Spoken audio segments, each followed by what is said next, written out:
बिंदी ने कनस्तर के मुंह पर लगा हुआ घी पोंछा और मन में बोली, देवता और कैसे होते हैं।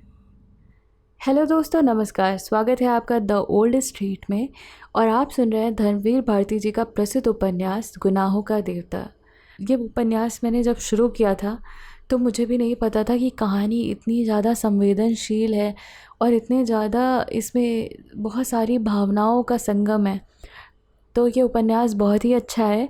अगर आपने अभी तक इसके और पार्ट नहीं सुने तो ज़रूर उससे जाकर सुन लीजिएगा। उसके लिए आप मेरे चैनल को सब्सक्राइब कर लीजिए ताकि जब भी मैं नया पार्ट अपलोड करूँ आपको नोटिफिकेशन मिल जाए। आपको यकीनन ये उपन्यास बहुत ही ज़्यादा पसंद आएगा। तो चलिए बिना देर किए शुरू करते हैं कहानी का अगला पार्ट, गुनाहों का देवता। शाम को बारात चढ़ी। सादी सी बारात, सिर्फ एक बैंड था। कैलाश ने शेरवानी और पैजामा पहना था और एक टोपी। सिर्फ एक माला गले में पड़ी हुई थी और हाथ में एक कंगन बंधा हुआ था। मोर पीछे किसी आदमी के हाथ में था। जयमाला की रस्म होने वाली थी, लेकिन बुआ जी ने स्पष्ट कर दिया था कि हमारी लड़की कोई ऐसी वैसी नहीं कि ब्याह के पहले भरी बारात में मुंह खोलकर माला पहनाए। लेकिन घूंघट के मामले पर सुधा ने दृढ़ता से मना कर दिया था। वह घूंघट बिल्कुल नहीं करेगी। अंत में पापा उसे लेकर मंडप में आए। घर का कामकाज निबट गया। सभी लोग आंगन में बैठे थे। कामिनी, प्रभा, लीला सभी थी। एक और बाराती बैठे थे। सुधा शांत थी, लेकिन उसका मुंह ग्रहण के चंद्रमा की तरह निस्तेज था।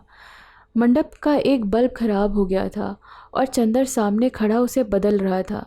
सुधा ने जाते जाते चंदर की ओर देखा और आंसू पोंछकर मुस्कुराने लगी और मुस्कुराकर फिर आंसू पोंछने लगी। कामिनी, प्रभा, लीला तमाम लड़कियां कैलाश पर फबत्तियां कस रही थीं। सुधा सिर झुकाए बैठी थी। पापा ने उससे कहा, बिंती को हमारे पास भेज दो। बिंती आकर सुधा के पीछे बैठ गई। कैलाश ने आँख के इशारे से चंदर को बुलाया। चंदर जाकर पीछे बैठा तो कैलाश ने कहा, यार यहाँ तो लोग खड़े हैं, इनका परिचय तो बता दो चुपके से। चंदर ने सभी का परिचय बताया। कामिनी, प्रभा, लीला सभी के बारे में सब जब चंदर बता रहा था तो बिंती बोली, बड़े लालची मालूम देते हैं आप, एक से संतोष नहीं है क्या? वाह रे जीजा जी। कैलाश ने मुस्कुराकर चंदर से पूछा, इसका ब्याह तय हुआ कि नहीं? हो गया, चंदर ने कहा। तभी बोलने का अभ्यास कर रही है, मंडप में भी इसीलिए पीछे बैठी है क्या? कैलाश ने कहा। बिंती झेप गई और उठकर चली गई। संस्कार शुरू हुआ। कैलाश के हाथ में नारियल और उसकी मुट्ठी में सुधा के दोनों हाथ। सुधा अब चुप थी, इतनी चुप कि लगता था उसके होठों ने कभी बोलना जाना ही नहीं। संस्कार के दौरान ही पारस्परिक वचन का समय आया। कैलाश ने सभी प्रतिज्ञाएं स्वयं की। शंकर बाबू ने कहा, लड़की में शिक्षित है और उसे स्वयं भी वचन करने होंगे। सुधा ने सिर हिलाया। एक असंतोष की लहर से बारातियों में फैल गई। चंदर ने बिंती को बुलाया। उसके कान में कहा, जाकर सुधा से कह दो कि पागलपन नहीं करते, इससे क्या फ़ायदा? बिंती ने जाकर बहुत धीरे से सुधा के कान में कहा। सुधा ने सिर उठाकर देखा। सामने बरामदे की सीढ़ियों पर चंदर बैठा हुआ, बड़ा चिंतित सा, कभी शंकर बाबू की ओर देखता, कभी सुधा की ओर। सुधा से उसकी निगाहें मिली और वह सिहर सा उठा। सुधा क्षण भर उसकी ओर देख रही थी। चंदर ने जाने क्या कहा और सुधा ने आंखों ही आंखों में जाने क्या उसे जवाब दिया। इसके बाद सुधा नीचे रखे हुए पूजा के नारियल पर लगे हुए सिंदूर को देखती ही रही। फिर एक बार चंदर की ओर देखा। विचित्र सी थी वह निगाह, जिसमें कतारता नहीं थी, करुणा नहीं थी, आंसू नहीं थे, कमजोरी नहीं थी। था एक गंभीर विश्वास, एक उपमाहीन स्नेह, एक संपूर्णतम संपूर्ण। लगा जैसे वह कह रही हो, सचमुच तुम कह रहे हो? फिर सोच लो चंदर, इतने दृढ़ हो, इतने कठोर हो, मुझसे मुंह से कहलवाना चाहते हो? क्या सारा सुख लुटाकर थोड़ी सी आत्मवचना भी मेरे पास नहीं छोड़ोगे? अच्छा लो मेरे देवता। और उसने हार कर सिसकियों से सने स्वरों में अपने को कैलाश को समर्पित कर दिया। प्रतिज्ञाएं दोहरा दी और उसके बाद साड़ी का एक छोर खींचकर नट की डोरी ठीक करने के बहाने उसने आंसू पोंछ लिए। चंदर ने एक गहरी सांस ली और बगल में बैठी हुई बुआ जी से कहा, बुआ जी अब तो बैठा नहीं जाता, आंखों में जैसे किसी ने मिर्ची भर दी हो। जाओ जाओ सोए रहो, ऊपर खाट बिछी है, कल सुबह 10 बजे विदा को करने को है, कुछ खाए पिए नहीं तो पड़े रह पो, बुआ ने बड़े स्नेह से कहा। चंदर ऊपर गया तो देखा एक खाट पर बिंदी औंधी पड़ी सिसक रही है। बिनती, बिनती, उसने बिनती को पकड़कर हिलाया। बिनती फूट फूट कर रो रही थी। उठ पगली, हमें तो समझाती है, खुद अपने आप पागलपन कर रही है, चंदर ने रुधे गले से कहा। बिनती उठकर एकदम चंदर की गोद में समा गई और दर्दनाक स्वर में बोली, हाय चंदर, अब क्या होगा। चंदर की आंखों में आंसू आ गए। वह फूट पड़ा और बिनती को एक डूबते हुए सहारे की तरह पकड़कर उसकी मांग पर मुंह रखकर फूट फूट कर रो पड़ा, लेकिन फिर भी संभल गया और बिनती का माथा सहलाते हुए और अपनी सिसकियों को रोकते हुए कहा, रो मत पगली। धीरे धीरे बिनती चुप हुई और खाट के पास नीचे छत पर बैठ गई और चंदर के घुटनों पर हाथ रखकर बोली, चंदर, तुम अब आना मत छोड़ना, तुम इसी तरह आते रहना जब तक दीदी ससुराल से न लौट आए। अच्छा, चंदर ने बिनती की पीठ पर हाथ रखकर कहा, घबराते नहीं, तुम तो बहादुर लड़की हो ना, जब सब चीज़ें बहादुरी से सहना चाहिए, कैसी दीदी की बहन हो, क्यों। बिनती उठकर नीचे चली गई। चंदर लेट गया। उसके पैर में दर्द हो रहा था, नस नस को जैसे कोई तोड़ रहा हो, खींच रहा हो। हड्डियों के रेशे रेशे में थकान मिल गई थी, जैसे उसे नींद नहीं आई। आंगन में पुरोहित जी के मंत्र पाठ का स्वर और बीच बीच में आने वाली किसी बाराती या औरतों की आवाज़ उसके मन को अस्त व्यस्त कर गई। उसकी थकान और उसकी अशांति ही उसको बार बार झटके से जगा देती थी। वह करवट बदलता, कभी ऊपर देखता, कभी आंखें बंद कर लेता कि शायद नींद आ जाए, लेकिन नींद है कि आई ही नहीं। धीरे धीरे नीचे का रव भी शांत हो गया। संस्कार समाप्त हुआ। बाराती उठकर चलने लगे और वह आवाज़ों से यह पहचानने की कोशिश करने लगा कि अब कौन क्या कर रहा है। धीरे धीरे सब शोर शांत हो गया। चंदर ने फिर करवट बदली और आँख बंद कर ली। धीरे धीरे एक कोहरा उसके मन पर छा गया। वह इतना जागा कि अब अगर उसकी आंखें भी बंद करता तो पलकों की पुतलियों पर से छा जाती तो एक बहुत कड़वा सा दर्द होने लगता। जैसे तैसे उसकी थोड़ी सी आंख लगी, किसी ने सहसा जगा दिया। पलक बंद करने में जितना दर्द हुआ था उतना ही पलक खोलने में। उसने पलकें खोली तो देखा सामने सुधा खड़ी थी। मांग और माथे में सिंदूर, कलाई में कंगन, हाथ में अंगूठियाँ, कड़े, चूड़े, गले में गहने, बड़ी सी नथुनी, डोरी के सहारे कान में बंधी हुई, आंखें जिनमें बहादों की घटाओं की गरज खामोश हो बरसाती सी हो गई थी। वह क्षण भर पैताने खड़ी रही। चंदर उठकर बैठ गया। उसका दिल इस तरह धड़क रहा था जैसे किसी के सामने भाग्य का रूठा हुआ देवता खड़ा हो। सुधा कुछ बोली नहीं। उसने दोनों हाथ जोड़े और झुककर चंदर के पैरों पर माथा टेक दिया।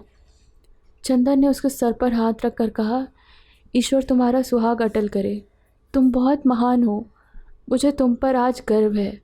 आज तक तुम जो कुछ थी उससे कहीं ज़्यादा हो मेरे लिए सुधा। सुधा कुछ बोली नहीं। आंचल से आंसू पोंछते हुई पायताने ज़मीन पर बैठ गई और अपने गले से एक बेले का हार उतारा, उसे तोड़ डाला और चंदर के पाँव खींचकर खाट के नीचे ज़मीन पर रख लिए। अरे ये क्या कर रही हो सुधा, चंदर ने कहा। जो मेरे मन में आएगा, बहुत मुश्किल से रुंधे हुए गले से सुधा बोली। मुझे किसी का डर नहीं, तुम जो कुछ दंड दे चुके हो उससे बड़ा दंड अब कुछ भगवान भी नहीं दे सकेंगे।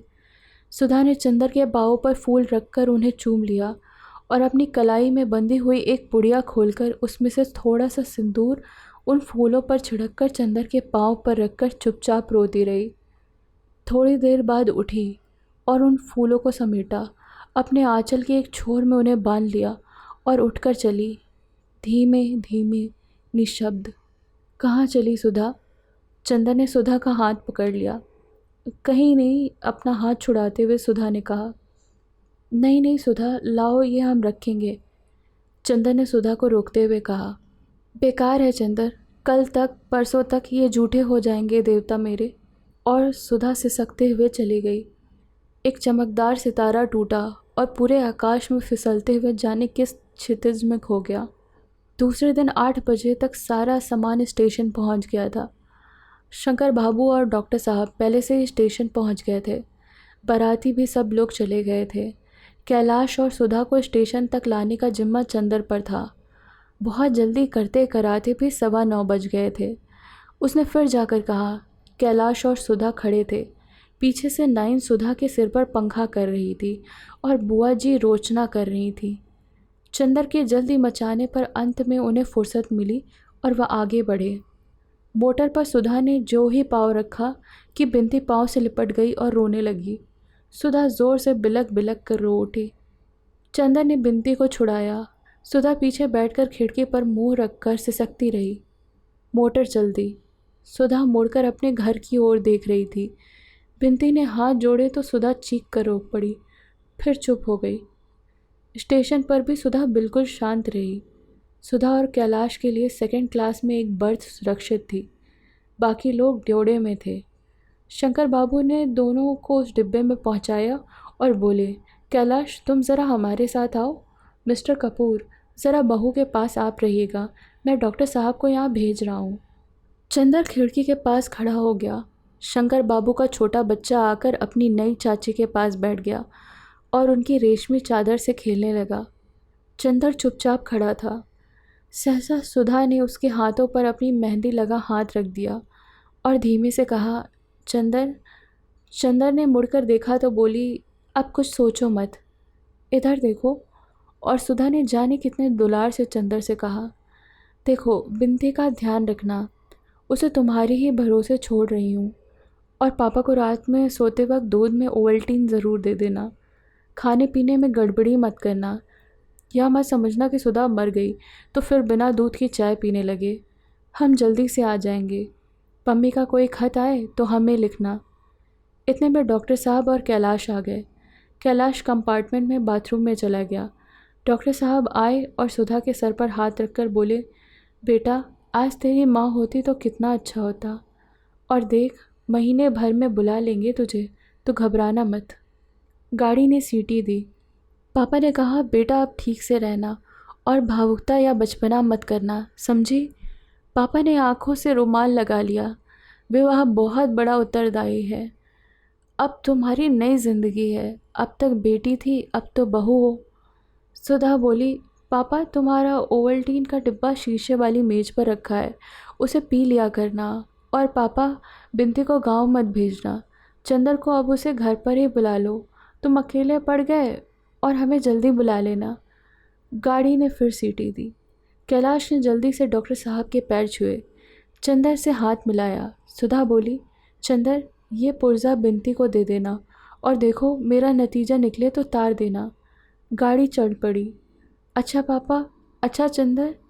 सुधा ने हाथ जोड़े और खिड़की पर टिककर रोने लगी और बार बार आंसू पोंछ पोंछ कर देखने लगी। गाड़ी प्लेटफॉर्म के बाहर चली। तब चंदर मुड़ा। उसके बदन में पौर पौर में दर्द हो रहा था। वह कैसे घर पर पहुंचा उसे ही मालूम है। कहानी का ये पार्ट मैं यहीं पे रोक रही हूँ। सुनाऊंगी आगे की कहानी अगले भाग में। अगर आपने चैनल को सब्सक्राइब नहीं किया तो प्लीज़ चैनल को सब्सक्राइब कर लीजिए। कहानी पसंद आए तो वीडियो को लाइक करें।